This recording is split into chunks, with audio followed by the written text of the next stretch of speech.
को युद्ध में बताया गया, लेकिन आप एक योद्धा हो। आपकी लड़ाई अब किससे है? मांस और लहू से नहीं है। आपकी लड़ाई उन संसारिक चीजों से है, उन संसार की शक्तियों से है, जो आपको कंट्रोल नहीं करने दे रही आपकी आत्मा को, जो आपको परमेश्वर को खुश नहीं करने दे रही।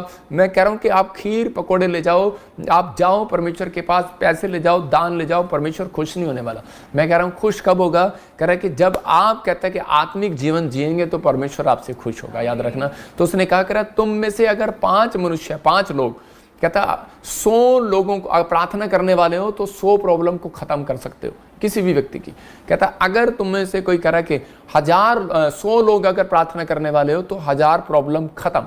समझ रहे कि नहीं? 100 प्रॉब्लम, कहता 5 लोग तो आपके घर में मिलेंगे और 100 लोग आपके चर्च में मिलेंगे, आप कहीं पर भी हो। समझ रहे कि नहीं? 100 लोग आप इकट्ठे होकर जब प्रार्थना करते हैं तो, और आप देख सकते हैं कि हम यहाँ पर कितने लोग इकट्ठे होकर प्रार्थना करते हैं। तो इसका मतलब संडे को भी आना जरूरी है और रेगुलर प्रेयर करना भी जरूरी है। तो जब आप ये अपनी लाइफ में दोनों काम करते हैं तो उसी समय शैतान घबरा जाता है ऐसे व्यक्ति से और उसके आसपास भटकता भी नहीं है, याद रखना। तो बाइबल बताती है, लेकिन शैतान आपकी आत्मिक लाइफ को खराब करने की कोशिश करता है हमेशा। उसको मालूम है, उसको एक ही टारगेट है। कहता है कि जब तक, कहता है मुसीबत जब तक नहीं आएगी जब तक आपकी प्रार्थना बंद नहीं होगी। समझ रहे कि नहीं? पानी पर मच्छर जब बैठेगा जब पानी रुक जाएगा तालाब में। समझ रहे? तो इसका मतलब कहता है कि आपके ऊपर मुसीबत जब बैठती है, जब कहता है कि आपकी प्रार्थना रुक जाती है, तो शैतान को एक ख्याल है कि मुझे इनका आत्मिक लाइफ कैसे खराब करना है इनके। इसलिए वो 2 तरह की चीजें भेजता है। 2 तरह की आत्मा बोलते हैं उसको साउल। 2 तरह की आत्मा होती है। एक आत्मा होती है बहकाने वाली, दूसरी होती है भरमाने वाली, उकसाने वाली। भरमाने वाली और उकसाने वाली, बहकाने वाली, उकसाने वाली। तो इस तरह की बहकाने वाली और उकसाने वाली आत्मा वो लगातार भेजता रहता है लोगों के पास। लेकिन परमेश्वर का आत्मा कह रहा है कि क्यों भेज रहा है वो इसलिए भेज रहा है क्योंकि उसको मालूम है इनमें से 5 भी अगर प्रार्थना करने वाले हैं तो वो 100 लोगों की प्रॉब्लम खत्म कर देंगे, वो यीशु मसीह के पास ले आएंगे। अगर 100 लोग हैं तो कहता है ये 10,000 की प्रॉब्लम खत्म कर देंगे, तो उससे कहता है ये ले आएंगे। इसलिए वो गांव में 5 लोग भी मुश्किल से होने नहीं देता। आपके शहर में 100 लोग, मोहल्ले में 5 लोग होने नहीं देता। उसको डर रहता है इनके मोहल्ले में 5 लोग इकट्ठे ना हो जाएं प्रार्थना करने वाले। आप समझ रहे हैं कि नहीं? 100 लोग इकट्ठे ना हो जाएं प्रार्थना करने वाले, वो तोड़ने की कोशिश करता है। पर विश्वास रखना, आज समस्या कितनी बड़ी क्यों ना हो, आज खत्म होने वाली है यीशु मसीह नासरी का नाम। हम मैथ्यू चैप्टर 24 में देखते हैं कि 4 और 6 में कि वहाँ पर क्या लिखा, मत्ती के 24 के 4 में कह रहा कोई तुम्हें भरमाने ना पाए। हाँ, फिर से पढ़ो। यीशु ने उनको उत्तर दिया, सावधान रहो, कोई तुम्हें भरमाने ना पाए। कह रहा यीशु ने उनको उत्तर दिया, सावधान रहो, कोई तुम्हें भरमाने ना पाए। मैंने क्या कहा? एक भरमाने वाली आत्मा, एक भटकाने वाली आत्मा, उकसाने वाली आत्मा उसको कह सकते हैं। इसका मतलब कि उस समय में आपने देखा होगा 2008 से सुन रहा हूं मैं, 10 से सुन रहा हूं, 12 से सुन रहा हूं, क्योंकि जब से मैंने प्रभु में आया, कहते हैं कि एक मसीह व्यक्ति को यूज कर रहा है और वो कह रहा है कि जी मुझे अलग अलग तरीके से कलीसिया को यूज कर रहा है और वो कह रहा है अलग अलग से कि मुझे दर्शन आ रहे हैं और उसमें दर्शन आया कि दुनिया खत्म होने वाली है। और इसी में यीशु मसीह ने यहाँ पर लोगों को यही दर्शन देखकर, उनके दर्शनों को देखकर यहाँ पर डांट रहा था। कहता सावधान रहना, भरमाए ना जाना, लोग तुम्हें कहेंगे अंत समय आ गया, लड़ाइयाँ हो रही हैं, फलाना हो रहा है, ये हो रहा है, युद्ध पड़ रहे हैं, परमाणु बम गिर रहे हैं। कहता अभी, कहता इनकी चर्चा सुनोगे लेकिन अंत नहीं आएगा। आप समझे कि नहीं? तो उसका मतलब कुछ लोग बोलते हैं कि मुझे दर्शन आया, मेरा ब्याह दनाल होना है, तो मैं कह रहा हूँ कि आप भरमाए ना जाएं। आप समझ रहे हैं कि नहीं? मुझे दर्शन आया कि मेरे साथ ये होना है। मैं कह रहा हूँ ऐसी चीज़ें कई बार शैतान जो है लोगों को भरमाता है। और क्यों भरमाता है? कह रहा है जब तक, कह रहा इनकी चीज़ें जब पूरी नहीं होती, जब आपकी ज़रूरतें पूरी नहीं होती, तो वो उसी समय भटकाने वाली आत्मा उस व्यक्ति के पास भेजता है। किसके पास भेजेगा ज़्यादातर? जिसके वीज़े फ्लॉप हो जाते हैं, जिसकी गवर्नमेंट जॉब नहीं आती, जिसके काम रुक जाते हैं, जिसका कोई काम नहीं हो रहा होता और वो मसीह में प्रार्थना करने में कच्चा होता है, तो उसी समय क्या होता है कि उसके पास ऐसी आत्मा भेजता है और उसी समय वो उसको आकर तंग करने लगती है, उसके साथ सवाल करने लगती है। और उनमें से कौन होगा वो ज़्यादातर? कहता है कि आपके विचारों के साथ भटकाने वाली आत्मा भेजेगा, या फिर वो जान पहचान वालों के द्वारा बात करेगा आपके साथ। कहता है कि उन लोगों को पकड़ेगा जो निराश रहते हैं ज़्यादा। कह रहा है कि 2 तरह के लोग भेजेगा आपके पास, कि एक तो बहकाने वाली आत्मा और एक डराने वाली आत्मा, और आपको उकसाने वाली कि तुझे कुछ नहीं मिलेगा, चिंता करेगी, ज़्यादा चिंता करेंगे। हो सकता है आपकी माँ हो, आपका बाप हो, आपका डैडी हो, आपका भाई हो, आपकी बहन हो, आपकी भाभी हो।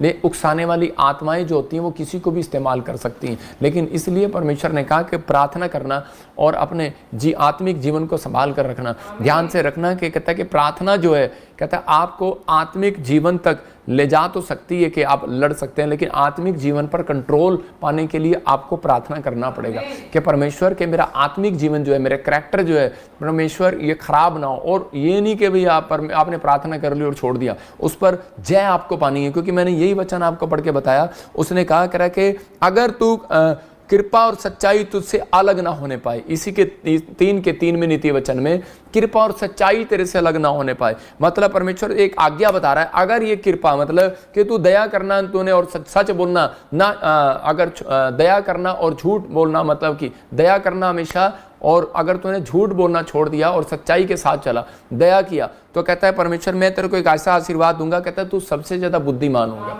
सबसे ज्यादा पैसा होगा तेरे पास, सबसे ज्यादा ब्लेसिंग होगी, सबसे ज्यादा लंबी आयु होगी, तेरी हड्डियां हष्ट पुष्ट रहेंगी, आगे पढ़ते चले जाओ, आशीर्वाद ही आशीर्वाद है। कहता है लेकिन पहले मेरी बात को मान, टारगेट आपको दिया परमेश्वर ने। आप नहीं कह सकते परमेश्वर को परमेश्वर मेरी बीड़ी पीना छुड़वा दे, मेरे को जो है मेरी जो गंदी आदत है, मेरे बैड ड्रीम आते हैं, मुझे परमेश्वर बार बार ऐसे ख्याल आते हैं गंदे, उसको डांटना आपका काम है। यीशु मसीह ने उठा और उस तूफान को डांटा। जो आपकी जिंदगी में तूफान चल रहा है उसको प्रार्थना में आपको डांटना और हटना, उस स्थान से कंट्रोल करना अपने आप को। जब आप कंट्रोल करते हैं तो परमेश्वर का आत्मा कह रहा कहता है कि मैंने तो एक टारगेट रखा है।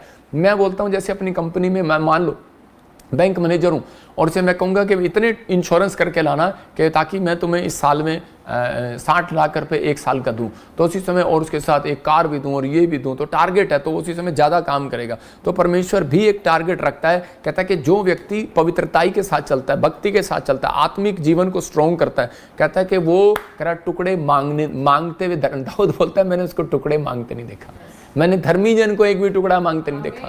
तो आपको समझ में आया, गरीबी नहीं देखोगे आप, ये अपनी जिंदगी के अंदर है। कहता है उत्पत्ति के 27 के 12 और 13 में लिखा कि याकूब की माँ जो थी वो अपने बेटे को उकसा रही थी, और उसको क्या उकसा रही थी, उसको कह रही थी क्योंकि इसहाक जो है बूढ़ा हो गया था और उसी समय उसने उसकी आंखें धुंधली पड़ गई थी, तो उसी समय उसने कहा कि मुझे आज मुझे एक स्वादिष्ट व्यंजन खाने का मेरा जी कर रहा है, और उसी समय उसने नॉन वेज मंगाया, और उसी समय उसने कहा तेरे बाप को बकरा पसंद है और तू ले आ।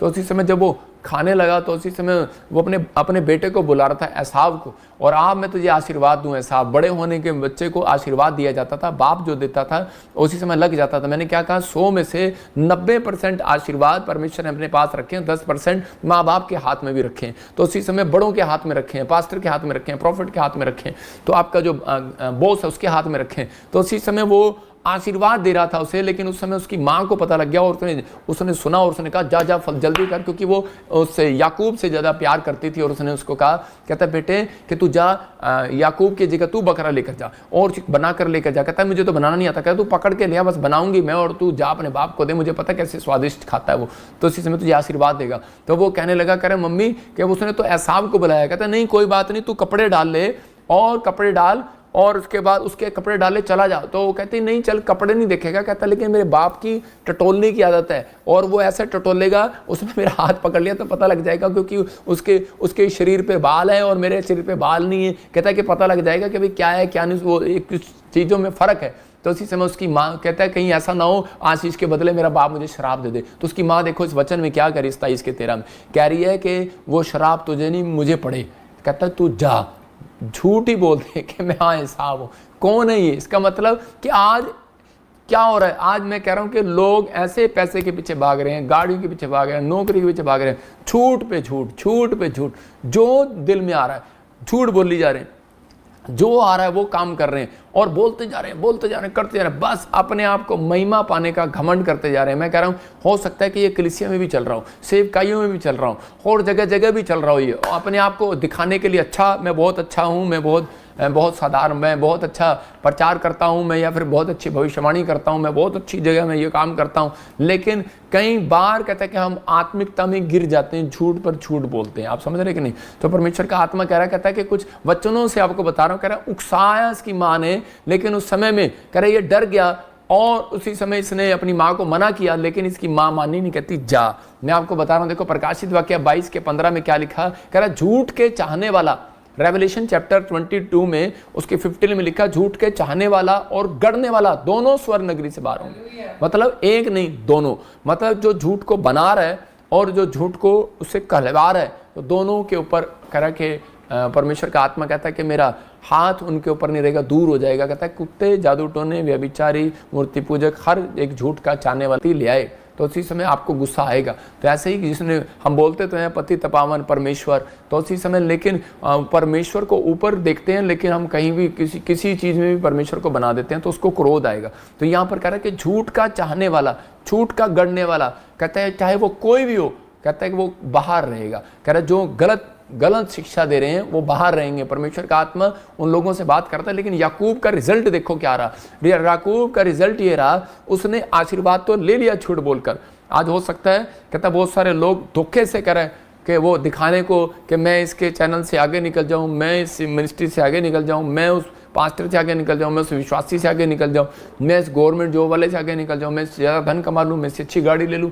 आज लोग लगे हुए एक दूसरे की भाग दौड़ में। लेकिन कहता है याकूब ने उकसाने वाली आत्मा ने जो उसको तंग किया वो उसकी माँ के द्वारा किया और उसने वो कर दिया। और उसके बाद 7 साल तक उसका भाई उसके पीछे पड़ा रहा। देखो जंगल में भाग गया। बाइबल पढ़ो तो आप, मामा लोबान के यहाँ पर वो एक लड़की से शादी करना चाहता था, उसकी लड़की से, तो उसी समय क्या कर रहा था कि 7 साल उसने कहा और काम करना पड़ेगा। इसका मतलब 7 साल के बाद फिर 14 साल उसने गुलामी में निकाल दिए। तो ऐसा क्या फायदा ऐसे आशीर्वाद का, आप समझ रहे कि नहीं।